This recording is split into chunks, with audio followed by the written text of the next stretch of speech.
Ever feel like your skin looks tired and dull without makeup? Like your features are missing that definition you want? It's as if you've pulled an all-nighter.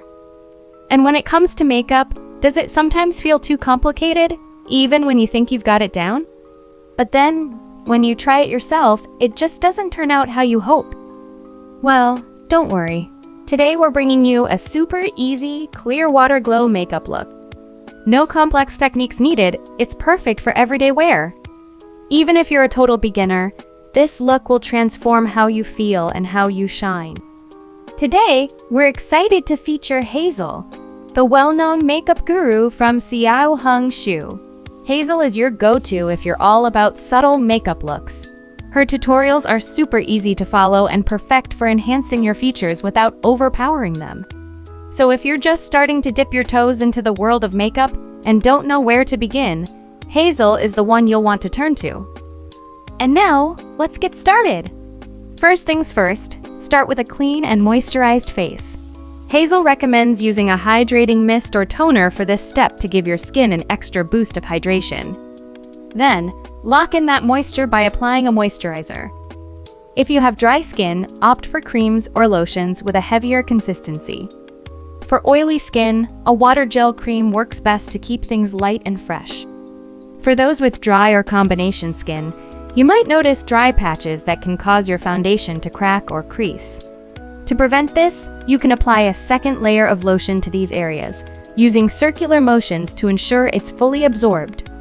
The key to a good skincare routine before applying your base makeup is to keep it simple and not too heavy. This helps prevent issues like pilling, creasing, or cracking once your foundation is on. Next up is a common question for makeup beginners. Should you apply sunscreen or primer first?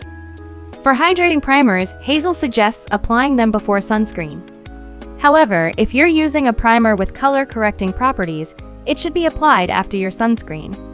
Hazel also notes that if your skin doesn't have significant blemishes, or major issues, maybe just some uneven skin tone, you can even skip the primer altogether.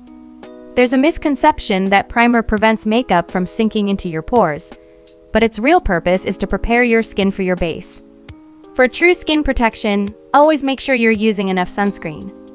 Apply the right amount based on where you live and the sun's intensity in your region. When applying sunscreen, gently spread it in one direction on your face. Avoid rubbing aggressively as this can prevent it from setting properly and might lead to pilling. Once your sunscreen is set, you can apply a color-correcting primer if needed. If you're worried about a dull skin tone, opt for a purple color-correcting primer to even things out. But if that's not a concern, feel free to skip this step. Now, should you apply concealer or foundation first? If you're dealing with issues like dark circles, hollow tear grooves, eye bags, or larger areas of uneven skin tone around the mouth, it's best to use a color-correcting concealer before your foundation. However, if your dark circles are less noticeable, you can go straight to foundation. Since today's look is a quick and easy everyday routine, Hazel won't focus too much on concealing her dark circles since they're not that prominent. She starts by dispensing one pump of foundation onto the back of her hand, just the right amount for the entire face. Hazel spreads the foundation with her fingers, gently dabbing it onto her face, starting from the inner region of her cheeks and working outward. Next, she uses a cushion puff to pat and evenly blend the foundation across the face, tapping gently to create a seamless finish. If you're using a more hydrating foundation, you can dab it across all areas of your face before blending. For drier formulas, it's better to focus on one area at a time, dabbing and blending evenly before moving on. This is because foundations with a drier formula tend to set quickly. If you don't blend them out in time, it becomes challenging to achieve an even finish once they've set. With the remaining foundation on your puff, gently dab across your eyelids to lighten and even out the skin tone around your eyes. Just remember to keep this layer very light. It's enough to achieve a subtle color-correcting effect. Applying foundation this way can brighten the mid-face region while leaving the sides of the face less highlighted. This natural contrast creates a soft contour effect, giving your face a more sculpted appearance. See how airy and breathable Hazel's base looks? It's like her skin, but better. Next, Hazel reaches for a lighter shade cream concealer and applies it with a flat brush. She starts by dispensing a bit of the product onto the back of her hand to control the amount. To tackle the under-eye area, she fills in a vertical line at the inner corner of the groove and a horizontal line along the tear trough, connecting both to form a triangle before filling it in. She blends the edges seamlessly into the foundation for a flawless finish. To set the concealed area, Hazel lightly dabs on a matte highlighter. This technique effectively covers dark circles, and you'll notice that one side of her face appears lifted and more defined, giving that snatched, lifted look. To set your base, you can use either a brush or a powder puff. If you have dry skin, you may only need to set specific areas.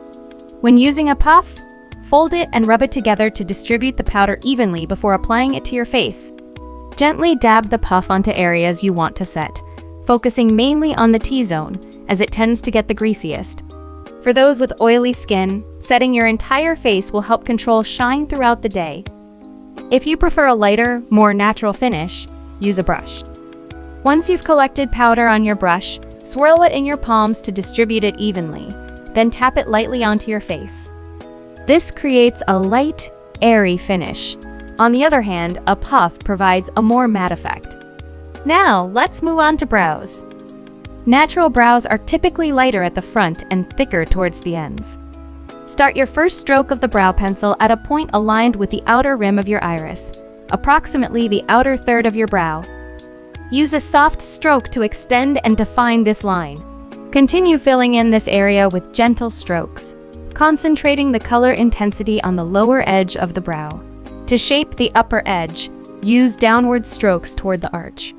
For the brow head, switch your pencil so it's perpendicular to your brow and use upward strokes that mimic the natural direction of your brow hairs.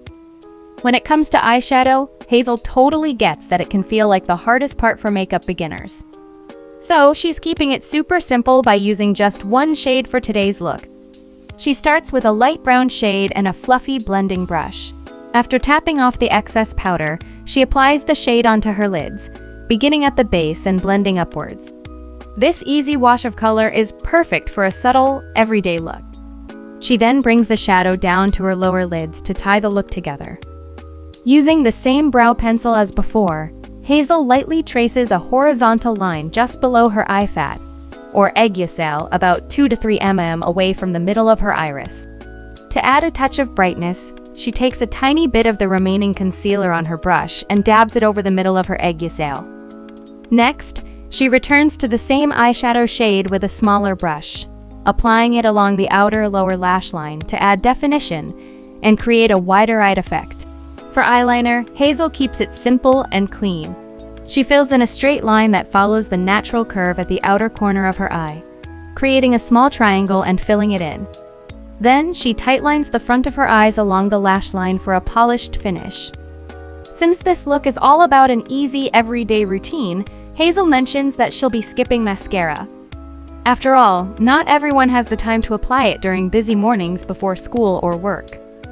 Instead, she focuses on contouring her nose for a polished look. If you have a longer middle third proportion, don't just draw 2 straight lines down your nose bridge. That can make your face appear longer. Hazel starts her nose contour from the front third of her brows, blending an inverted C-shaped shadow along the groove of the nose root. To sculpt the nose tip, she creates a V-shaped shadow and adds a horizontal shadow across the tip. To finish, she brightens the bridge and tip with a matte highlighter. When it comes to facial contouring, Hazel suggests applying it at the outermost edge of your jawline. The shadow should be darkest at this region, blending gradually upward to soften. The contour should become lighter as you blend it from a line that aligns with the end of your brows, giving a natural definition and lift to your face. For cheekbone contouring, start at the side of your hairline and gently sweep the shadow inward, stopping just before it meets the end of your eyes. This technique ensures your contour looks precise and avoids spreading too far, which can make it appear messy. If you're new to makeup, it's best to choose a blush tone that complements your eyeshadow. Use a smaller brush for more precise application to maintain control and avoid blending it too widely. Applying blush below your nose can unintentionally aid your appearance, so keep your blush application within the area above your nose and not past the end of your eyes. For a warm, cozy vibe, you can add a hint of blush to your nose tip, chin, and sides of your forehead. Before applying lipstick, dab a bit of foundation onto your lips to neutralize their natural color. This makes it easier for your lipstick shade to show through vividly. Choose a muted nude shade that flatters your skin tone and apply it to both the upper and lower lips. Smudge it gently with your finger for a soft, diffused look. To achieve a plump, juicy effect, add a layer of gloss on top for a stunning glass lip finish. And there you have it! The most subtle yet transformative look we've ever seen. It truly gives off that I woke up like this vibe. Sometimes, less really is more. This look is not only perfect for makeup newbies just starting their journey, but also for anyone wanting a break from bold, vibrant makeup. Do you love this look as much as we do? Drop a comment and let us know.